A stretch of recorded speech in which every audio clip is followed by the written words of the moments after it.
Well, hello, and welcome to another Today's Decay, where we're celebrating births and beginnings of everything important since the dawn of time. It is March 25th, and here are all the dates that are really right. On this day in 1655, Saturn's moon Titan was first discovered. Don't ask me how, it's just science.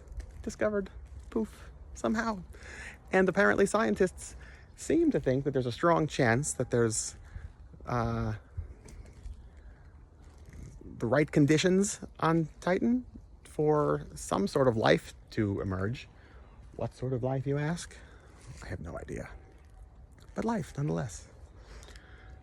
And maybe one day we'll find out. Or we won't reach that type level of civilization that we actually are able to reach beyond this planet. Either seems possible these days. 1904, Pete Johnson was born. He's a boogie-woogie piano player, but you can't say the words boogie-woogie without tickling those ivories. Right? Yeah. This is my last day in England. It's been a Great Britain. So 1920 today, Patrick Troughton was born. Who is that, you ask? Why none other than Doctor Who himself? Well, one of them. He's the second Doctor Who. Yeah. British born. Here we are in Britain. Fitting. Why not? Some great stuff on his run of the show, some of which is lost, and people have recreated with animated versions and comic book versions. 1929, the British film, there's a theme here. There's the British film High Treason premiered, which is basically England's answer to Metropolis, not to be confused with America's answer to Metropolis, which is Just Imagine. Just Imagine is full of crazy spectacle. Metropolis is full of a grand vision and message, and High Treason is just kind of something interesting, a curiosity.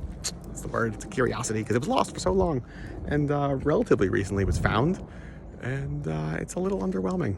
But Forey Ackerman championed it as something to take note of. So we are 1933 today. Speaking of taking notes, musical notes, that is. Wee Willie Harris was born, a British rock and roller who got his start. The hub of British rock and roll in the 50s was the Two Eyes Coffee Club, and I really meant to get there on this trip, which now it's a fish and chip shop, but I just ran out of time. Maybe next year, or next time I come, whenever that might be. Who knows?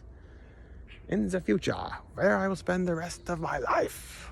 1934, speaking of spending the rest of my life, we're going to move over the Atlantic Ocean back to America and celebrate one third of the rock and roll trio, Mr. Johnny Burnett himself, born today, 1934. Well done, Johnny. Lots of really great songs that the rock and roll trio put out. Great stuff. Yeah. And so that brings us to the end of our video here, and it's brought us all the way to Malcolm McLaren's grave, as I am about to go board an airplane to go back to New York. I'm sending my regards from New York City, and just a casual reminder that the Orc Loft tapes from 1974, featuring television, clearly show that the style made popular by the Sex Pistols originated in New York City. So you've got the speed as created by the Ramones. You've got the style as created by television. You've got the ultra coolness of the New York Dolls, and you've got the attitude from the Velvet Underground. So just saying, New York City, not looking so bad. Anyway, have a nice life, pal. Till tomorrow. Bye.